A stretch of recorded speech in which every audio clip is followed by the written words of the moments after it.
Hey guys, it's Gianna, Midwifay. Today I wanted to talk about a little bit of a heavier topic on the topic of Black maternal mortality in America. I get a lot of people that ask me, hey, as a Black woman, what should I ask my OB provider? What should I talk to them about during my prenatal visits? And it's something I've thought about a lot, and I've come up with a couple of questions and even a safety tool that I think could be helpful. So I hope that sharing this information is helpful for you. Let's get into it.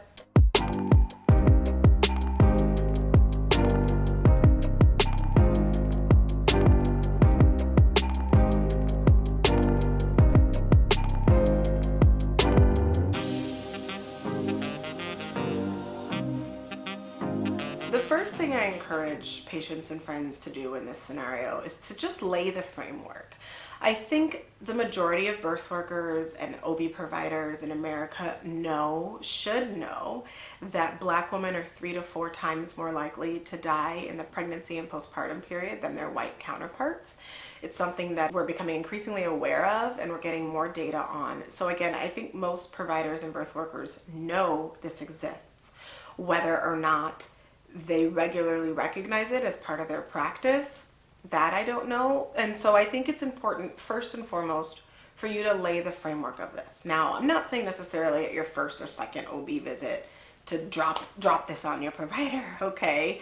But I do think that early in your prenatal care process, saying a statement like, hey, I just want to make it clear, that my identity as a Black woman is really important to me, and I know that it has some increased risk for me going into this pregnant period. And see what they say. Again, I think most of us in this world are aware that there is a problem, but we're not necessarily put on the spot like this to talk about it. So just seeing how your provider responds to this. And I would say that this goes for Black and non-Black providers. I would hope that as a Black midwife myself, I am a little bit more aware and in tune with the differences that we face as Black women seeking care.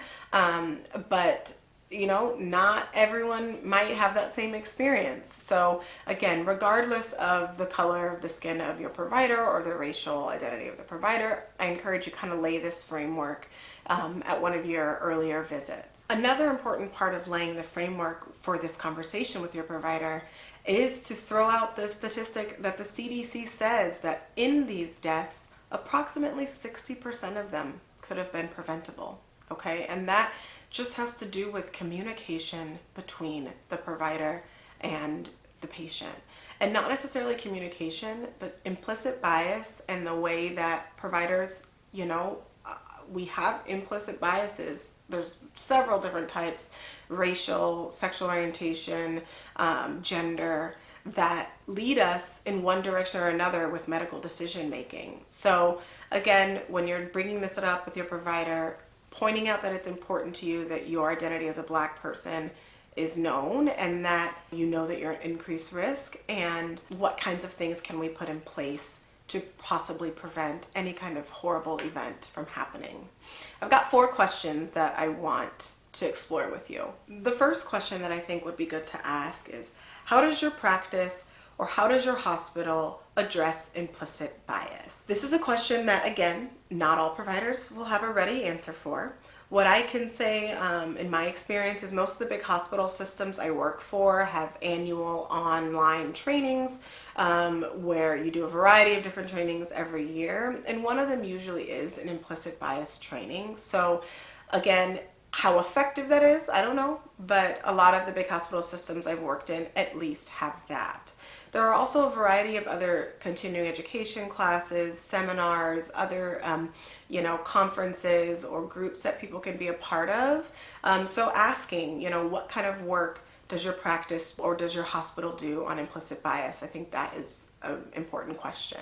A second important question to ask is, what are specific medical conditions that I am at risk for given my history as well as my identification as a Black person?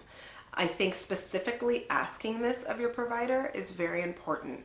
Asking it to be personalized to you with your family and your medical history, as well as incorporating your race, what being a Black woman means for that.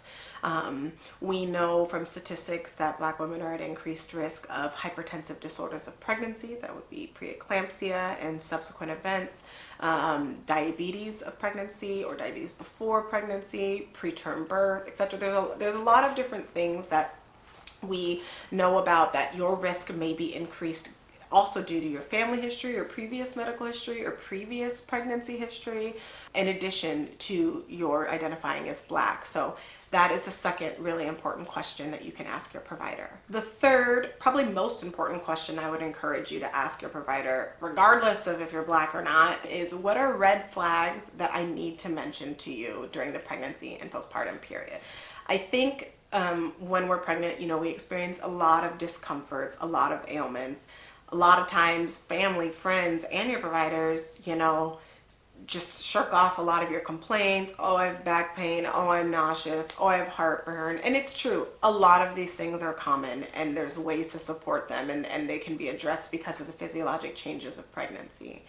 However, when you ask your provider, what are red flags that you want me to ask you about during my pregnancy and postpartum care, he or she should give you strict guidelines. I would imagine they'd say things like vaginal bleeding, severe abdominal pain or cramping, sudden onset difficulty breathing, chest pain, feeling like you can't get air, severe leg pain, usually one-sided, that is, you can touch it and it's severely painful. I think there's certain red flags that if you bring to a provider's attention, he or she cannot ignore those in your pregnancy or postpartum experience. So clarifying with your provider, what are those red flags that you want me to tell you about? And the fourth question that I recommend, which might be a little more, idyllic, I'm not sure that everyone would be comfortable asking this, but I would encourage you to, if you can, would be how can we work together to decrease the Black mortality rate in America? Again, this is a really vulnerable question for you as a patient, for me as an OB provider, if someone asks me that. But I think if you have a good relationship with your provider, it's helping open this dialogue to create a conversation between you and them that helps you feel heard and safe and helps you come up with some kind of safety plan so that in the case of an emergency, you guys have talked about before what you would do. What you would say, how you would specifically communicate with each other if something like this came up. So my big safety tool for you is to cuss at your provider. Yep, I said cuss at him or her. What I mean by that is an acronym CUS. This acronym comes from an effective hospital teams training. I believe it's military based at its core, but a lot of hospitals that I've worked at have required this training. Again, it's for effective team communication in the hospital setting. And so it's an escalation of terms that you use when you are talking amongst each other as healthcare providers. Having this agreed upon use of escalated words just allows the team to all be on the same page and kind of decrease intimidation when it comes to a nurse talking to a doctor or a doctor talking to a higher level consulting doctor about an issue. So those words are C for concerned, I am concerned. U for uncomfortable. If things are still progressing, you say, I am uncomfortable with this. And the last one, S, is for safety. This is a safety concern. Now, as a patient, you don't necessarily need to say that way. You could say, I feel unsafe with this plan. Okay? So like I said, this is designed to be an escalation of these cuss words. When hospital workers go through this training, we do it in such a way, again, that we're kind of conditioned to, oh, someone said the C word, oh, now they said the U word, to kind of step back and really listen. Okay, she's escalating her words with me. Let me stop and pay attention to what she says. Again, this is a hospital-based tool used for hospital workers. If you don't want to use it, if you don't feel uncomfortable using this, I encourage you, probably even better, to come up with your own safety plan with your provider, your own safety word. If you are bringing up a concern to you and he or she is not listening in the pregnancy or postpartum period, come up with something that you guys have talked about before during your care that you know that if you say it, this will get their attention. Whether it's, I feel unsafe with this, or it's the watermelon's hitting the sky, whatever safety phrase you have decided upon with your team, I think that would be a really good thing for us all to implement in general, but especially in cases where we tend to shirk off people's complaints that could be serious and maybe even life-threatening complaints. If all this fails, if you're not able to get appointments with this person, if you feel really uncomfortable asking these questions, or you are unsatisfied with their answers to these questions, or you're growing increasingly concerned with different things you're learning about the hospital where they deliver or whatever, girl, you can switch providers, okay? I encourage you, for any scenario, if you don't feel comfortable, if you don't feel safe, I encourage you to switch providers. Ask your insurance, if you have insurance, where you can go. It takes legwork, it takes time, and that is annoying. I know it is. But if you are uncomfortable, if you have gotten unsatisfactory answers to any of these questions, or if you have a provider really that's not willing to make a safety plan with you, I don't know that you should see that person. So please, no, you can switch providers if you need to. All right, I hope that was helpful. Again, a bit of a heavier topic, but it's real, and I want to be able to address this on my channel with you guys. I really want to empower all women, but especially Black women as they're going through this time in their life. So if there's anything else you want me to address specifically in regards to the Black maternal health crisis, please comment down below, ask me. I'm happy to look into it and do a video if I don't already know about it. As always, please like and subscribe, share with another mama, and I will see you next time. Bye-bye.